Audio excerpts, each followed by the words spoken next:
Let's breeze through onto Mason Mount. Today it's going to be confirmed. He's passed his medical. Yeah. £60 million for a Chelsea talent to join Manchester United. I can get into my thoughts slightly later, but what's your initial overview of that transfer? I think there's a lot to dissect here. There's a lot of things that we need to uncover. I think that we need to explore many questions, right? One of them would be, is he a Judas now? Is he a Judas Iscariot type figure for Chelsea fans? The question that I think is very important is, why does Mason Mount want to leave? I think that's the question that really is at the heart of this. That's what we need to uncover. That's what will tell us everything that we need to know, because what we are as football fans, we're generally tribal, and how good Chelsea are is relevant to everyone, particularly Chelsea fans, and how good Manchester United are is relevant to everyone, but particularly Manchester United fans. And I think Mason Mount making this decision really does tell us so much about the state of both clubs. So I'm worried, to be totally frank with you. Is it a simple question in the sense that we can get into the philosophies of Ten Hag and the attraction of Man United? Is it he wanted a load of money and Chelsea didn't want to give him a load of money? No, I think it's more complex. Yeah. I wish it were that. Because if it were that, then I could easily rationalise this whole situation and just call him Mason Iscariot and never worry about him again. You know, I could confine him to the ash heap of history. I could be quite hateful about him, the way that I feel about Gustavo Poyet, for example. And that would be very easy. That's a very easy thing to do. I don't like that player anymore. That player broke my heart. That player was guilty of a betrayal to Chelsea, and therefore I don't like it. Easy. I think it's more cryptic, this. I think it's more complex. I think it's so much more going on. Money's an issue. But then the question then becomes, is he correct? Should he be being paid more? Like, bearing in mind, Mason Mount, been at the club, not far off 2 decades, right? Been at the club 17 years. So long. Yeah. Like, in terms of a percentage of his life, been at the club for 17 years. Is his life. Is his life. Yeah. 17 years. He has been at the epicenter of everything good that has happened to Chelsea lately. He was instrumental in us winning the European Cup, scoring goals against Real Madrid in the semi-final, providing the assist in the final. He is Chelsea. He represents so much about us. And when he's good, he is so vital to everything that we do. And all of that considered, the fact that he was so important, the fact that he provided the assist, the fact that he's scoring in the semi-finals, he's earning less than 100 grand a week. Combine that with the fact that he's then watching Raheem Sterling earn over 300 grand a week, Aubameyang earn over 300 grand. Even Pulisic. Cucurella, 250 grand a week. It's mental. Therefore, maybe Mason Mount has a point. Maybe it's not correct that Mason Mount was earning less than 100 grand a week, whilst all of these players that were flopping, who were brand new, who didn't care about the club, who didn't have the rapport with the fans, who hadn't delivered for Chelsea, were earning so much more. So maybe he was right. Then what happened is, I think Chelsea realised the error of their ways and made him a decent offer, over 200 grand a week, which percentage-wise is big. You know, it's probably doubling his wages. But it's still not in line with the top earners at the club. And by that point, I think it's too late. By that point, Manchester United have sounded him out. And now he's gone. And I think it's a terrible state of affairs for Chelsea, because sometimes it's what they represent. Yeah. And Mason Mount, being a youth product at Chelsea, who has been sold so that we can facilitate the wages of... Yeah, I think the issue for me is the optics of how it looks like profit. Everyone's talking about how it makes so much sense for the financiers of Chelsea. He's pure profit on the spreadsheets of Chelsea. I think it's an identity crisis. I think it fundamentally rips at the core of what is Chelsea Football Club at the moment. You know better than me, but it screams of a club lacking identity. You're right. You know, you need a spine of Mason Mount needs to be in that spine of Chelsea. Now it's over now, but do you know what, Booth? There are two things. You tapped into it there. There are two things that really annoy me when I discuss football with people. Like, my brain doesn't have the chip in it to comprehend this approach. You know, when football fans get a buzz out of the finances, we made 60 million quid on Mason Mount. Okay, has it gone in your pocket because you're really happy about this? I don't really see why this matters to you.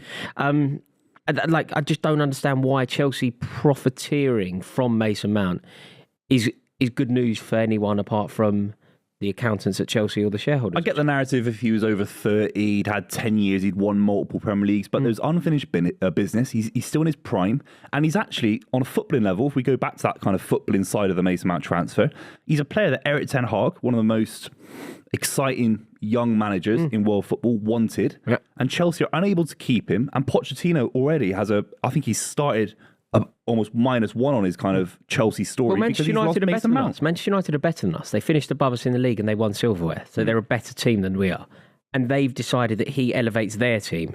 He's good enough to get into their team. He's good enough to make them better. Similarly, Mateo Kovacic, he's good enough to improve the treble winners, or at least help the treble winners out. I don't understand why we're allowing these players to go. But if you're getting a buzz out of this because we're turning a profit, like genuinely, there were, I think the other day, on one particular day, Chelsea made 125 million quid. There were accounts that were like celebrating and lauding this. Like I just don't understand it. It's similar to the mentality. You know, when people always say, for the future, we need to sign a player for the future. I'm like, sod the future. Sign a geezer for today. You know, sign a bloke that can score 30 goals today. Like, I was having an argument fairly recently with a bloke who supports Manchester United, and he didn't want Kane. And the reason he didn't want Kane is when he's 29. I was like, so what?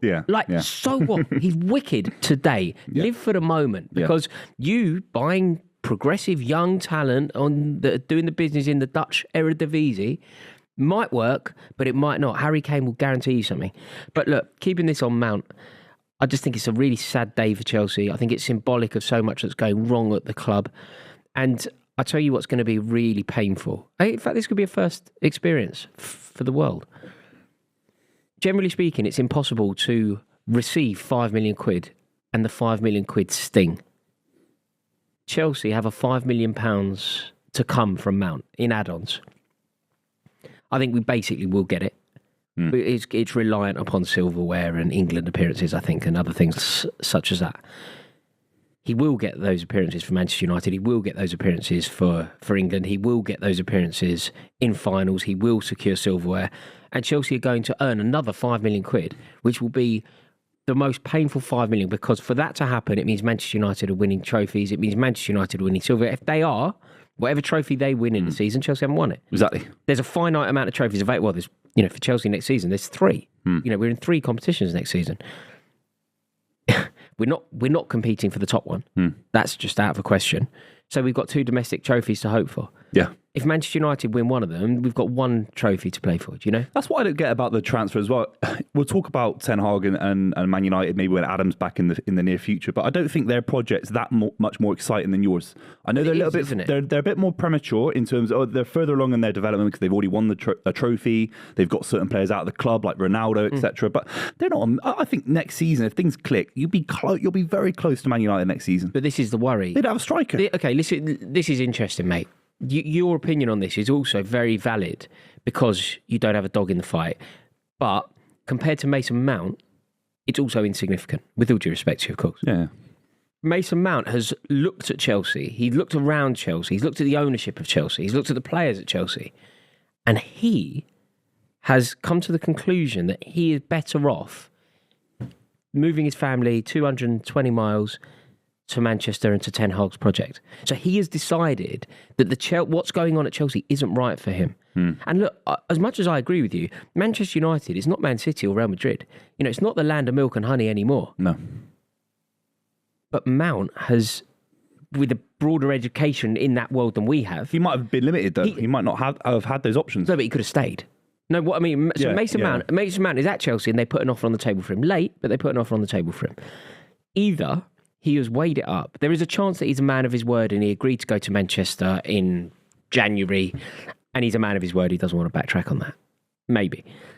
But the other thing that troubles me is you're saying that Manchester United isn't the land of milk and honey, and I agree. But he's looked at Chelsea and gone, well, it's better than... It's not that, yeah. It's better than whatever's going on at Manchester United. However young their new iteration is, whatever the flaws you see maybe in Ten Hag or their squad... is still a better option than Chelsea. And that insight that we gain from Mason Mount prioritising Man United over Chelsea is terrifying. I'd discount his insight. I'd discount that. because I know like, he's got his right to have his opinion about where he wants to play football. I'm not saying that. Yeah.